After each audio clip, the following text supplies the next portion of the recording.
Eldorado by Edgar Allan Poe. Gaily bedight, a gallant knight, in sunshine and in shadow, had journeyed long, singing a song, in search of Eldorado. But as he grew old, this knight so bold, and o'er his heart a shadow fell as he found no spot of ground that looked like Eldorado. And as his strength failed him at length, he met a pilgrim shadow. "Shadow," said he, "where can it be, this land of Eldorado?" "Over the mountains of the moon, down the valley of the shadow. Ride, boldly ride," the shadow replied, "if you seek for Eldorado."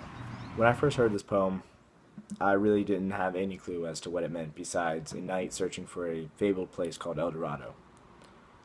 I knew Eldorado was a actual fabled place in a city of gold, or so the Spanish believed, and it doesn't actually exist.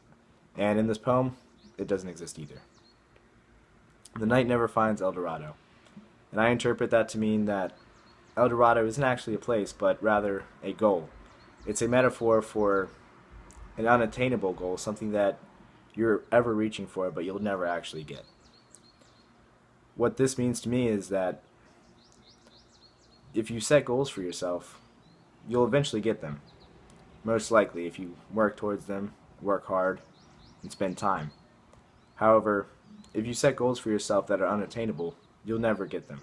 You'll try and never reach that goal. This is a good thing because it teaches perseverance. It shows that if you have a goal that you can never reach, you'll never stop trying. You'll never stop improving, and you'll be the best that you can ever be.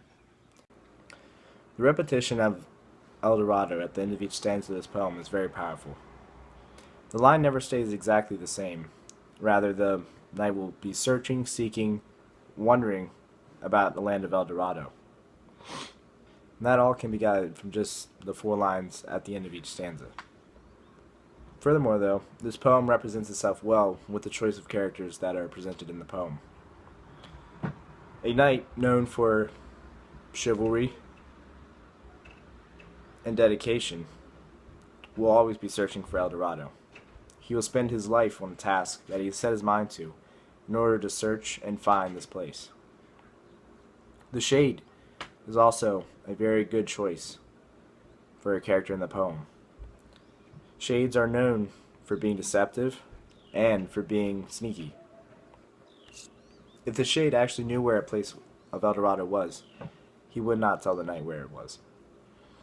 He would deceive him and send him on a quest that would probably send him halfway across the world before telling him where he knew it was. So unless there was something in it for the shade, he's not going to tell the knight.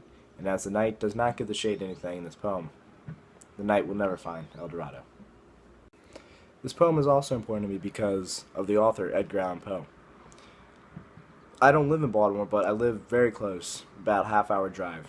I would go there often as a kid growing up, and still to this day I visit every now and then, go to the harbor, and see the city. Edgar Allan Poe is also from Baltimore, and that really strikes close to home, knowing that the author of this poem that I'm reading is from a place that's very close to my heart and my childhood.